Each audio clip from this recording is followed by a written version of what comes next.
सुप्रभात, नमस्कार, स्वागत है आप सभी का। मैं हूं आपके साथ प्रीति सिंह। आप देख रहे हैं सुबह 9 बजे। आइए शुरुआत करते हैं मुख्य समाचारों के साथ। केंद्र में नई सरकार के गठन की कवायद तेज। बीजेपी और एनडीए संसदीय दल की बैठकें आज। प्रधानमंत्री नरेंद्र मोदी चुने जाएंगे संसदीय दल के नेता। राष्ट्रपति द्वारा केंद्रीय मंत्रियों का इस्तीफा स्वीकार किए जाने के बाद प्रधानमंत्री ने कहा, सरकार के काम से जिंदगियां रहेंगी रोशन। अब नए सूर्योदय का इंतजार, नए भारत के निर्माण की दोहराई प्रतिबद्धता।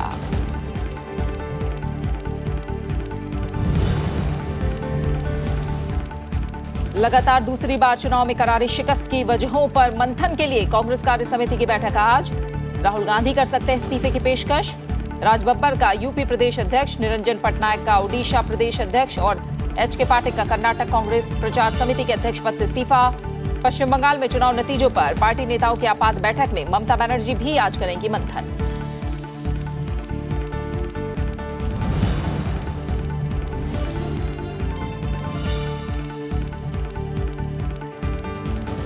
आंध्र प्रदेश में नई सरकार के गठन की तैयारियां जारी। जगन मोहन रेड्डी को विधायक दल का नेता चुने जाने के लिए वाईएसआर कांग्रेस के विधायक दल की बैठक आज। 30 मई को शपथ ग्रहण। सिक्किम और ओडिशा में भी नई सरकार के गठन को लेकर कवायद तेज।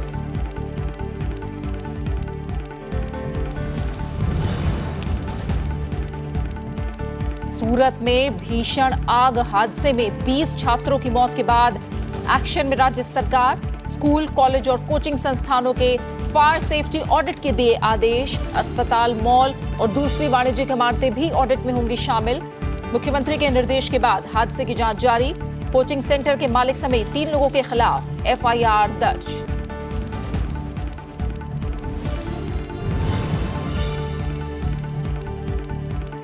गुवाहाटी में इंडिया ओपन अंतर्राष्ट्रीय बॉक्सिंग टूर्नामेंट में भारतीय खिलाड़ियों का शानदार प्रदर्शन। आखिरी दिन शुक्रवार को MC Mary com, Sarita Devi, Amit Panghal और शिव थापा का गोल्डन पंच। भारतीय मुक्केबाजों ने जीते 12 स्वर्ण, 18 सिल्वर और 27 कांस्य समेत कुल 57 पदक।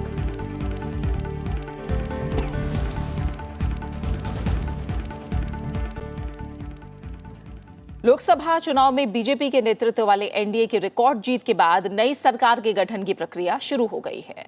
इस क्रम में आज शाम 5 बजे संसद भवन के केंद्रीय कक्ष में एनडीए की बैठक बुलाई गई है।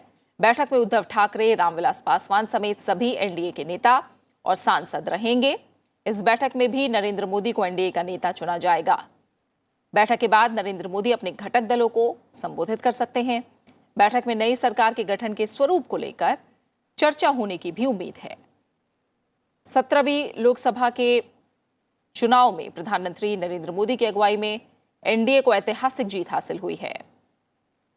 नरेंद्र मोदी देश के पहले गैर कांग्रेसी प्रधानमंत्री बन गए हैं जिन्होंने पूर्ण बहुमत के साथ एक बार फिर सत्ता में वापसी की है। बीजेपी ने न सिर्फ अपने बूते फिर लोकसभा में बहुमत हासिल किया, बल्कि सहयोगियों के साथ 354 सीटों पर जीत दर्ज की है। तो इस ग्राफिक्स के जरिए आप देख सकते हैं एनडीए के खाते में कुल 354 सीटें आई हैं। वहीं यूपीए 90 सीटों पर सिमटी है, जबकि अन्य के खाते में 98 सीटें आई हैं। बीजेपी संसदीय दल की भी आज बैठक होनी है। बैठक में पार्टी के सभी नवनिर्वाचित सांसद शामिल होंगे और औपचारिक रूप से प्रधानमंत्री नरेंद्र मोदी को बीजेपी संसदीय दल का नेता चुना जाएगा। 17वीं लोकसभा में बीजेपी ने अकेले 303 सीटें जीतकर इतिहास रच दिया है। बीजेपी ने दिल्ली, राजस्थान, गुजरात, हरियाणा, उत्तराखंड, हिमाचल प्रदेश, त्रिपुरा और अरुणाचल प्रदेश की सभी सीटों पर जबरदस्त जीत दर्ज की है। 10 राज्यों में बीजेपी ने सभी सीटों पर जीत हासिल की है। इसके अलावा बीजेपी ने कर्नाटक, पश्चिम बंगाल, मध्य प्रदेश और बिहार में भी अपना सर्वश्रेष्ठ प्रदर्शन किया है। तेलंगाना में भी बीजेपी ने 4 सीटों पर जीत हासिल की है। इससे पहले 2014 के लोकसभा चुनाव में बीजेपी को अपने दम पर कुल 282 सीटें हासिल हुई थी। और इस समय हमारे संवाददाता पंचनन मिश्रा ज्यादा जानकारी के साथ जुड़ गए हैं। पंचनन, सरकार के गठन की जो दिशा की प्रक्रिया है वो अब आगे बढ़ रही है। एनडीए के नवनिर्वाचित सांसदों की आज बैठक होनी है और नरेंद्र मोदी को पहले ही एनडीए का नेता घोषित किया जा चुका है। ऐसे में इस बैठक को एक तरह से औपचारिकता माना जा रहा है, और कितनी संभावना है कि एनडीए को के जो तमाम नेता और सांसद जुटेंगे उनको क्या प्रधानमंत्री संबोधित भी कर सकते हैं, क्योंकि उन्होंने अपने संबोधन में जो सहयोगी दल है उनकी मेहनत के लिए उन्हें काफी धन्यवाद भी दिया था। देखिए प्रीति, सरकार के गठन की जो औपचारिक प्रक्रिया है वो बिल्कुल आज से हम कह सकते हैं कि शुरू हो जाएगी। और संसद के केंद्रीय कक्ष में 2014 में भी बीजेपी संसदीय दल की बैठक हुई थी, और इसी तरह से एनडीए की जो जब जीत कराए थे तो एनडीए के सांसदों की भी बैठक की थी। तो ये एक प्रक्रिया होती है जहां पर प्रधानमंत्री को एक सर्वसम्मत नेता चुना जाएगा, जो कि प्रधानमंत्री के चेहरे के तौर पर इनको पेश किया जाएगा। और आज ही इलेक्शन कमीशन जो है वो सारे जीते हुए जितने भी सांसद हैं उनकी सूची राष्ट्रपति को सौंपेगा। उसके बाद सरकार बनाने का जो दावा है उसको पेश करने की प्रक्रिया शुरू की जाती है। तो आज ये माना जा रहा है कि आज जब प्रधानमंत्री संबोधित करेंगे बीजेपी संसदीय दल को भी, साथ में एनडीए के जो नेता हैं उनको भी, उसके बाद ये प्रक्रिया शुरू होगी और राष्ट्रपति तक जो दावा है सरकार बनाने का वो पेश किया जाने की संभावना है। और एक जो अभी तक एक संभावना व्यक्त की जा रही है कि लगभग 30 तारीख को इस शपथ ग्रहण भी हो सकता है, क्योंकि बहुत क्लियर कट मैंडेट है, जनता ने बहुत मैसिव मैंडेट सरकार को दिया है, इसलिए कोई इसमें इफ एंड बट की कोई संभावना नहीं है। इसलिए जो चीजें आज हमने देखा है कि बीजेपी संसदीय दल और एनडीए के साथ जो प्रक्रिया है वो अब आगे बढ़ेगी, और 30 को शपथ ग्रहण की जो बातें हैं वो सुन रहे हैं। बिल्कुल, बहुत बहुत शुक्रिया पंचनन इस जानकारी को फिलहाल हम तक पहुंचाने के लिए आपका। और इससे पहले लोकसभा चुनाव के नतीजे आने के बाद तय प्रक्रिया के तहत मोदी सरकार ने मौजूदा लोकसभा को भंग करने की सिफारिश कर दी। प्रधानमंत्री नरेंद्र मोदी ने राष्ट्रपति रामनाथ कोविंद से कल मुलाकात करके अपना इस्तीफा सौंपा। नरेंद्र मोदी फिर से प्रधानमंत्री पद की शपथ लेने तक प्रधानमंत्री के तौर पर काम करते रहेंगे। मंत्रिमंडल की सिफारिश के बाद राष्ट्रपति रामनाथ कोविंद वर्तमान लोकसभा भंग करेंगे। मौजूदा लोकसभा का कार्यकाल 3 जून को समाप्त हो रहा है। 17वीं लोकसभा का गठन 3 जून से पहले किया जाना है, और नए सदन के गठन की प्रक्रिया अगले कुछ दिनों में तब शुरू होगी जब तीनों चुनाव आयुक्त राष्ट्रपति से मिलेंगे और नवनिर्वाचित सदस्यों की सूची सौंपेंगे। इससे पहले केंद्रीय कैबिनेट की कल शाम बैठक हुई, जिसमें 16वीं लोकसभा भंग करने की सिफारिश को मंजूरी दी गई। प्रधानमंत्री नरेंद्र मोदी की अध्यक्षता में पहले मंत्रिमंडल और बाद में मंत्रिपरिषद की बैठक हुई। मंत्रियों ने प्रधानमंत्री नरेंद्र मोदी का उन्हें देश की सेवा करने का मौका देने के लिए आभार जताया। राष्ट्रपति को इस्तीफा सौंपने के बाद प्रधानमंत्री नरेंद्र मोदी ने ट्वीट करके अपनी भावनाओं को उजागर किया। उन्होंने ट्वीट किया कि इस कार्यकाल का सूर्य अस्त हो रहा है, लेकिन हमारे कामों की चमक लाखों लोगों की जिंदगियों को रोशन करती रहेगी। नई सुबह इंतजार कर रही है। हम 130 करोड़ भारतीयों के सपनों को पूरा करने और अपने सपनों का नया भारत बनाने के लिए पहले से भी ज्यादा प्रतिबद्ध हैं। वहीं राष्ट्रपति रामनाथ कोविंद ने मंत्रिमंडल को कल विदाई भोज दिया। उन्होंने प्रधानमंत्री नरेंद्र मोदी के नेतृत्व में निवर्तमान केंद्रीय मंत्रिपरिषद के सम्मान में इस भोज का आयोजन किया। इस मौके पर उपराष्ट्रपति एम वेंकैया नायडू भी मौजूद थे। राष्ट्रपति भवन में आयोजित इस भोज में प्रधानमंत्री नरेंद्र मोदी समेत उनके कैबिनेट के कई मंत्री शामिल हुए। इस मौके पर केंद्रीय मंत्री राजनाथ सिंह, सुषमा स्वराज, थावरचंद गहलोत सहित कई मंत्रियों ने भी हिस्सा लिया।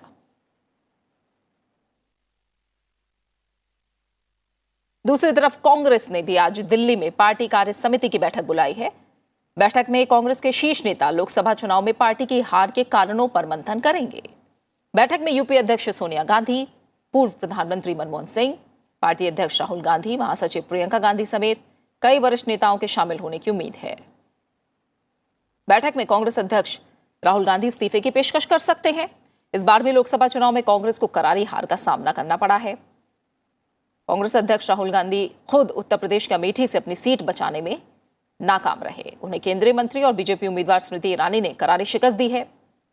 लोकसभा चुनाव में कांग्रेस की करारी शिकस्त ने उसके समक्ष तमाम राजनीतिक चुनौतियों का पहाड़ खड़ा कर दिया है। इन सियासी मुसीबतों के बीच फिलहाल सबसे अहम कांग्रेस संसदीय दल के नेता के लिए चेहरे की तलाश है। लोकसभा चुनाव में करारी शिकस्त का सामना करने वाली कांग्रेस इस बार कुल 18 राज्यों और केंद्र शासित क्षेत्रों में खाता भी नहीं खोल सकी। उत्तर प्रदेश, बिहार, कर्नाटक और मध्य प्रदेश जैसे राज्यों में महज एक सीट से ही उसे संतोष करना पड़ा।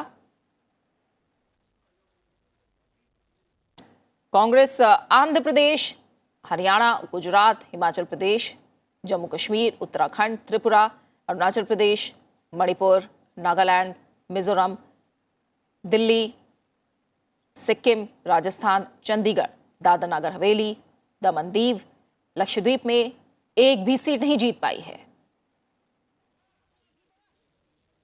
इन राज्यों में से हरियाणा में पिछली बार कांग्रेस एक सीट जीतने में सफल रही थी। पार्टी ने केरल में सबसे अधिक 14 सीटें जीती हैं। इसके बाद पार्टी ने तमिलनाडु में 8 और पंजाब में भी 8 सीटें जीती। कांग्रेस सीटों की संख्या के लिहाज से दूसरे सबसे न्यूनतम स्थान पर पहुंच गई है। पिछले लोकसभा चुनाव में उसने 44 सीटें जीती थी। इस बार भी पार्टी दोहरे अंकों में ही सिमट कर रह गई। और ज्यादा जानकारी के लिए हम बात करेंगे हमारे संवाददाता विशाल दहिया इस समय हमारे साथ जुड़े हुए हैं। विशाल, कांग्रेस ने भी दिल्ली में पार्टी कार्य समिति की बैठक बुलाई है और जो तमाम शीर्ष नेता हैं वो हार के कारणों पर मंथन करेंगे, लेकिन जिस तरह से अभी हमने कहा कि तमाम सवालों का पहाड़ इस समय कांग्रेस के सामने खड़ा है, ऐसे में सबकी नजरें होंगी कि रास्ता आगे राह क्या निकाली जा रही है।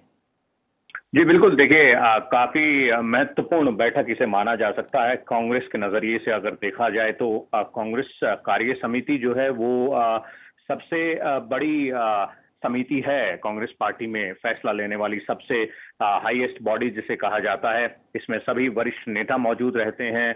कांग्रेस अध्यक्ष रहेंगे, पूर्व कांग्रेस अध्यक्ष जो हैं सोनिया गांधी वो भी मौजूद रहेंगी और भूतपूर्व प्रधानमंत्री डॉक्टर मनमोहन सिंह वो भी मौजूद रहेंगे। इसके अलावा बाकी बड़े दिग्गज नेता मौजूद होंगे। और इस वक्त जो स्थिति है कांग्रेस पार्टी की, खासतौर पे लगातार दूसरी बार आम चुनाव में इस तरह की करारी शिकस्त पार्टी को मिलना, ये सबके लिए चिंता का विषय कांग्रेस पार्टी में जरूर है।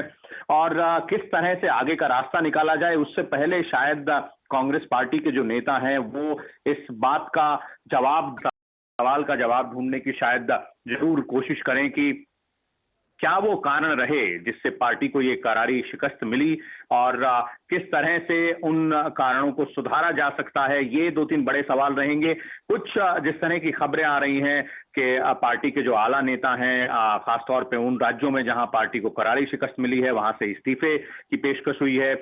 उत्तर प्रदेश में जो पार्टी के प्रदेश अध्यक्ष हैं राज बब्बर, उन्होंने इस्तीफे की पेशकश की है। उड़ीसा में पार्टी के जो प्रदेश अध्यक्ष हैं उन्होंने इस्तीफे की पेशकश की है। कर्नाटक में जो पार्टी की कैंपेन कमेटी के जो अध्यक्ष थे उन्होंने भी इस्तीफे की पेशकश की है। और खुद कांग्रेस अध्यक्ष जो हैं उनका जो संसदीय क्षेत्र था अमेठी, वहां पर जो कांग्रेस की क्षेत्रीय पार्टी के जो इंचार्ज थे अमेठी संसदीय क्षेत्र में, उन्होंने भी अपने इस्तीफे की पेशकश की। और कुछ तरह के कयास कल से इस बात के भी लगाए जा रहे हैं कि स्वयं कांग्रेस अध्यक्ष ने अपने इस्तीफे की पेशकश की है, लेकिन हालांकि इसकी कोई पुष्टि ना पार्टी की तरफ से है ना कांग्रेस अध्यक्ष के कार्यालय की तरफ से है। और अपनी प्रेस कॉन्फ्रेंस में हार के बाद कांग्रेस अध्यक्ष ने साफ कहा था कि वो अपनी बात कांग्रेस जो कार्य समिति की बैठक होगी उसमें पार्टी के वरिष्ठ नेताओं के सामने रखेंगे। लेकिन अगर इस वक्त ऐसा फैसला पार्टी की तरफ से लिया जाता है कि कोई और नेतृत्व होगा तो वो बहुत पार्टी के लिहाज से देखा जाए तो बहुत बड़ा फैसला होगा। हालांकि कौन हो सकता है, क्या फिर से अगर इस तरह का फैसला लिया जाता है राहुल गांधी की तरफ से और उसे पार्टी मंजूर करती है तो क्या पार्टी की कमान फिर से गांधी परिवार के हाथ में ही रहेगी या फिर किसी लॉयलिस्ट जिसे कहा जाए गांधी परिवार का, क्या उसको पार्टी की कमान थमाई जाएगी? क्योंकि जो सभी बड़े चेहरे हैं पार्टी के उनको करारी शिकस्त इस चुनाव में मिली है। चाहे वो अगर लॉयलिस्ट की तरफ नजर डालें तो चाहे वो राजस्थान के मुख्यमंत्री अशोक गहलोत हों, वो अपने प्रदेश में कोई अच्छा प्रदर्शन पार्टी के लिए नहीं करवा पाए। उनके सुपुत्र स्वयं जोधपुर की सीट से हारे हैं। मल्लिकार्जुन खड़गे जो पार्टी के नेता थे, लोकसभा 2014 में जो चुनाव जीते थे और पिछली लोकसभा में जो पार्टी के सदन के नेता थे निचले सदन में, उनको करारी शिकस्त मिली है। और इसी तरह एक बड़ा सवाल पार्टी के सामने ये भी होगा कि अब जो 2019 से लेकर 2024 तक का ये जो 5 साल का कार्यकाल है निचले सदन का, लोकसभा का, उसमें पार्टी का जो संसदीय दल होगा उसका नेतृत्व कौन करेगा? क्या राहुल गांधी स्वयं वो नेतृत्व अपने हाथ में लेना चाहेंगे या एक बार फिर पार्टी के किसी वरिष्ठ नेता को, जो इस वक्त इन 52 सदस्यों में से जो भी वरिष्ठ नेता चुनकर आया है, क्या उसको वो कमान थमाई जाएगी? क्योंकि पिछली बार पार्टी के जो नेता और उपनेता दोनों थे, वो दोनों चुनाव हार चुके हैं, मल्लिकार्जुन खड़गे और ज्योतिरादित्य सिंधिया। तो काफी जिसे कहा जाए बहुत बेहतर स्थिति कांग्रेस पार्टी की इस वक्त नहीं है।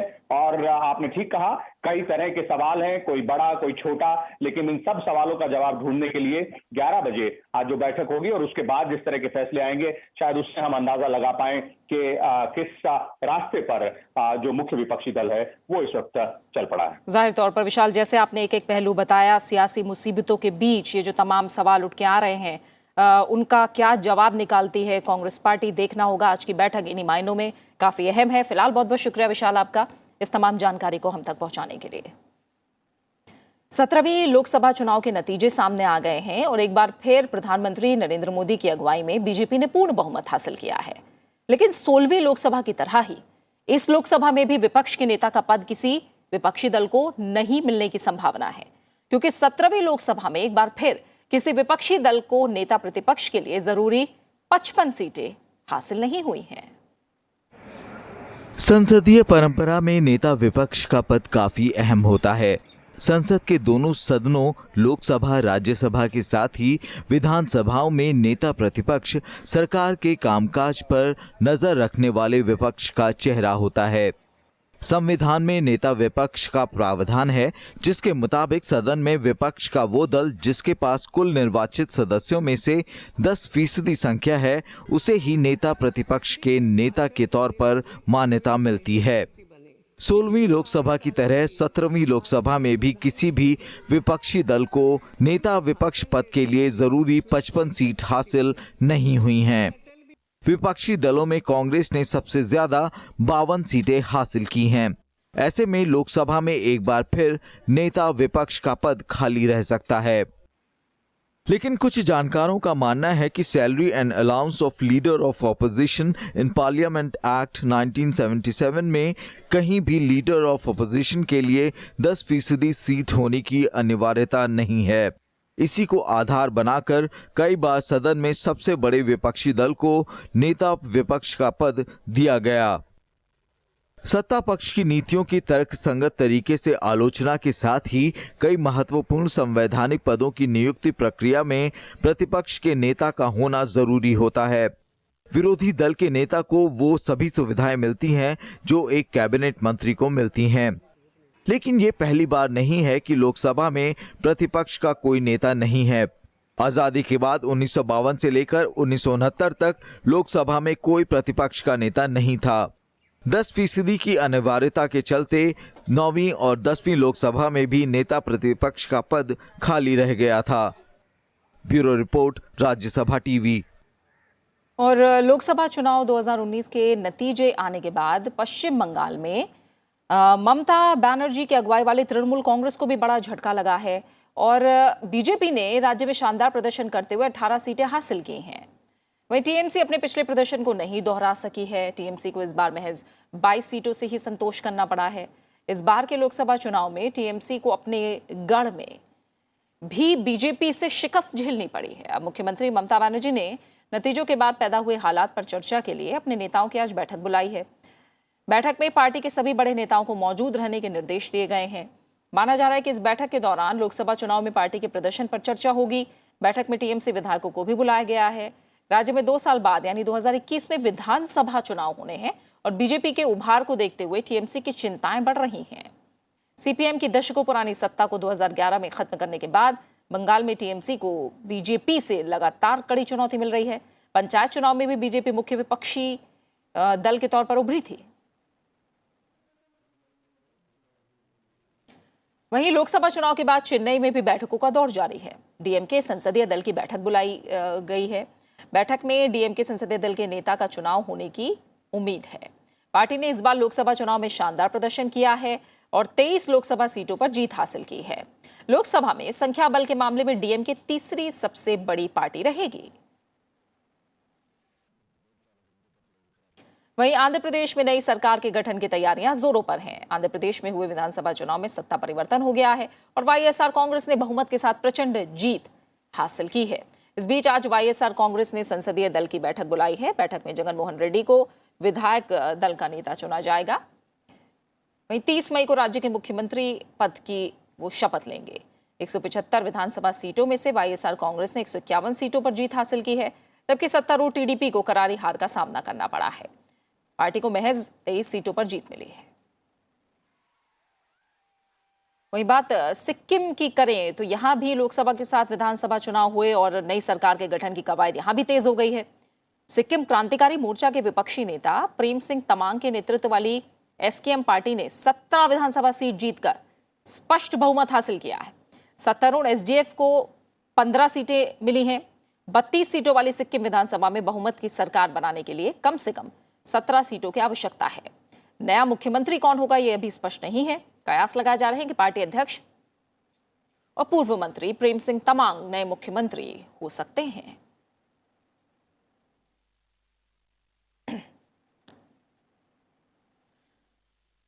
वहीं कुछ और खबरों की बात करें तो गुजरात के मुख्यमंत्री विजय रूपानी ने सूरत के सरथाना में 4 मंजिला वाणिज्यिक इमारत में आग लगने की घटना के बाद स्कूलों, कॉलेजों और कोचिंग सेंटर में आग से सुरक्षा को लेकर ऑडिट कराने का आदेश दिया है।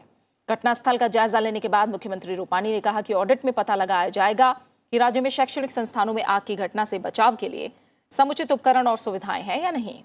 उन्होंने कहा कि राज्य के मुख्य शहरों और नगरों में अस्पताल, मॉल और दूसरी वाणिज्यिक इमारतों को भी ऑडिट में शामिल किया जाएगा। मुख्यमंत्री ने हादसे की जांच के आदेश दे दिए हैं। उन्होंने मृतकों के परिजनों को 4-4 लाख रुपए के मुआवजे का भी ऐलान किया है। इस बीच सूरत वाणिज्यिक परिसर में शुक्रवार दोपहर आग लगने की घटना में मरने वाले छात्रों की संख्या बढ़कर 20 हो गई है।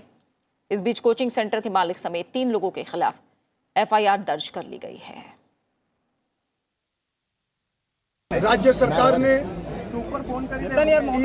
घटना के बारे में हमारे urban principal secretary Mukesh Puri को इस घटना की तुरंत जांच करने के लिए उसको भेजा है। तुरंत रिपोर्ट देंगे।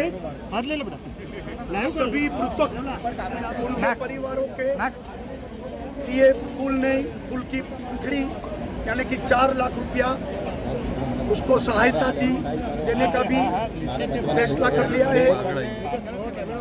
हमारी सभी हॉस्पिटलों में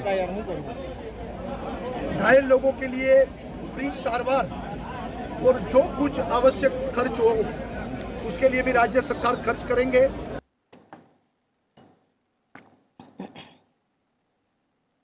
वहीं हादसे पर दुख जताते हुए उपराष्ट्रपति एम वेंकैया नायडू ने कहा है कि सूरत में हुई अग्नि त्रासदी से स्तब्ध हूं। मेधावी युवा छात्रों की अकाल मृत्यु से शोक संतप्त हूं। दुख की इस घड़ी में शोकाकुल परिजनों के प्रति संवेदना व्यक्त करता हूं। ईश्वर परिजनों को धैर्य दे और घायलों को शीघ्र स्वास्थ्य लाभ प्रदान करे। वहीं हादसे के बाद प्रधानमंत्री ने ट्वीट करके गहरा दुख जताया है। उन्होंने कहा कि उनकी संवेदनाएं पीड़ित परिजनों के साथ हैं। प्रधानमंत्री ने घायलों के जल्द ही स्वस्थ होने की कामना की है। साथ ही गुजरात सरकार और स्थानीय प्रशासन को प्रभावित लोगों की हर संभव मदद करने को कहा है। डीआरडीओ ने कल पोखरण फायरिंग रेंज में स्वदेशी तकनीक पर बने 500 किलोग्राम के एनएसएलई गाइडेड बम का सफल परीक्षण किया है। 30 किलोमीटर दूर से दागे गए बम ने लक्ष्य पर सबसे सटीक निशाना लगाया। गाइडेड बम ने सफलतापूर्वक रेंज हासिल करते हुए लक्ष्य पर काफी सटीक रूप से निशाना लगाया है। यह प्रणाली विभिन्न युद्ध हथियारों को ले जाने में सक्षम है। वहीं ब्रह्मोस सुपरसोनिक क्रूज मिसाइल का सफलतापूर्वक परीक्षण किया गया। 22 मई को कार निकोबार द्वीप समूह से इसका टेस्ट किया गया। भारतीय सेना की पूर्वी कमान की एक यूनिट द्वारा 270 किलोमीटर की दूरी से इसका परीक्षण किया गया। इसके लिए एक विशेष रूप से रेंज तैयार की गई थी और इसके लिए थल सेना, नौसेना और वायुसेना ने संयुक्त रूप से अभ्यास किए थे। मिसाइल जमीन पर मौजूद टारगेट को ध्वस्त कर सकेगी। दिल्ली में all India fine arts and craft society की ओर से एक प्रदर्शनी लगाई गई है। इस प्रदर्शनी में विभिन्न राज्यों के 20 कलाकारों की कलाओं का प्रदर्शन किया गया है। राज्यसभा सचिवालय के अतिरिक्त सचिव मुकुल पांडे ने अंदाज रंग नाम की इस प्रदर्शनी का कल उद्घाटन किया। I would like to congratulate and compliment Madam Khan for organizing this wonderful event. In fact, as I understand, you are providing a good platform for the young artists to showcase their exhibits. You have chosen the title of this exhibition very aptly. So many colors are there, and all the paintings which I have seen, they are really, really very wonderful. इसमें हर तरह तरह की paintings हैं, हर painting का अपना एक message है और कलाकार जो है अपनी जो पेंटिंग्स बनाता है वो बहुत ही दिल से बनाता है, तो उसके में हर मतलब पेंटिंग्स में एक बड़ा संदेश छुपा होता है। आप देखेंगे कि हर पेंटिंग में एक गहराई है। खेल की दुनिया से अहम खबर, गुवाहाटी में दूसरे India open international boxing tournament में 6 बार की विश्व विजेता एमसी मैरी कॉम और शिव थापा सहित 12 खिलाड़ियों ने स्वर्ण पदक जीते हैं। वहीं भारतीय खिलाड़ियों ने अपना दबदबा कायम करते हुए 18 सिल्वर और 27 कांस्य पदक समेत 57 पदकों पर कब्जा जमाया है। एशियाई खेलों में स्वर्ण पदक जीतने वाले अमित पंघल ने 52 किलोग्राम वर्ग में सचिन को हराकर स्वर्ण पदक जीता है। पुरुषों के 69 किलोग्राम वर्ग में आशीष ने और महिलाओं के 60 किलोग्राम वर्ग में सरिता देवी ने स्वर्ण पदक हासिल किया। महिलाओं के 57 किलोग्राम वर्ग में नीरज ने जीत हासिल की, जबकि लवलीना बोरगोहेन इटली की कॉलिन लुइस से हार गईं। और इसी के साथ फिलहाल सुबह 9 बजे की खबरों में मेरे साथ इतना ही। ब्रेक के बाद देखिए ब्रेकफास्ट न्यूज। नमस्कार।